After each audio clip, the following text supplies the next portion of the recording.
3 شیرخوار بچوں نے ماں کے گود میں کلام کیا ہے، ایک حضرت عیسیٰ علیہ السلام اور بنی اسرائیل کے 2 بچے۔ رسول اللہ صلی اللہ علیہ وسلم نے فرمایا کہ بنی اسرائیل کے ایک عابد زاہد آدمی جن کا نام جریج تھا، وہ نماز پڑھ رہے تھے۔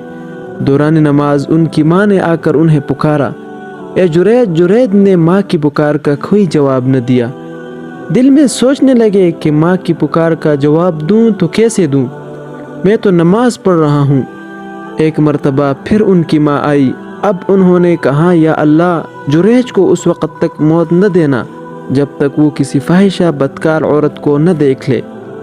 چنانچہ ایک دن جریج اپنی عبادت گاہ میں تھے، ایک فاحشہ عورت آئی اور بدکاری کرنے کی دعوت تھی، لیکن آپ نے انکار کر دیا۔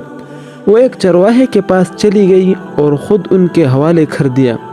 پھر اس نے ایک بچہ جنم دیا اور اس بچے کو حضرت جریج کی طرف منسوب کر دیا۔ لوگوں کو جب یہ بات معلوم ہوئی تو حضرت جریج کے پاس آئے، خوب برا بلا کہا اور ان کا عبادت خانہ توڑ کر انہیں باہر نکال دیا۔ حضرت جریج نے وضو کیا، نماز پڑھی اور نماز کے فارغ ہونے کے بعد اس بچے کے پاس آئے اور پوچھا، اے بچہ، تیرا باپ کون ہے؟ بچہ بول پڑا، فلاں چرواہا میرا باپ ہے۔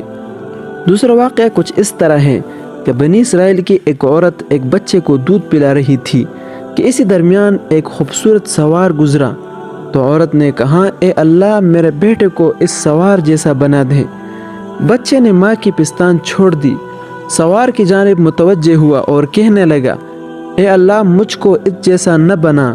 اس کے بعد پھر دودھ پینے لگا۔ پھر اس کے پاس سے ایک باندی کا گزر ہوا، وہ عورت کہنے لگی، اے اللہ، میرے بیٹے کو اس جیسا بنانا۔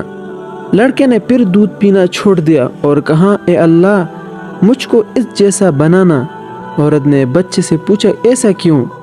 اس نے جواب دیا کہ وہ سوار ظالموں میں سے ہیں اور اس عورت کو لوگ چور کہتے ہیں، حالانکہ وہ ایسا کچھ بھی نہیں کرتی۔ اور تیسرا حضرت عیسیٰ علیہ السلام ہے۔ حضرت عیسیٰ علیہ السلام نے بھی بچپن میں ماں کی گود میں کلام کیا ہے۔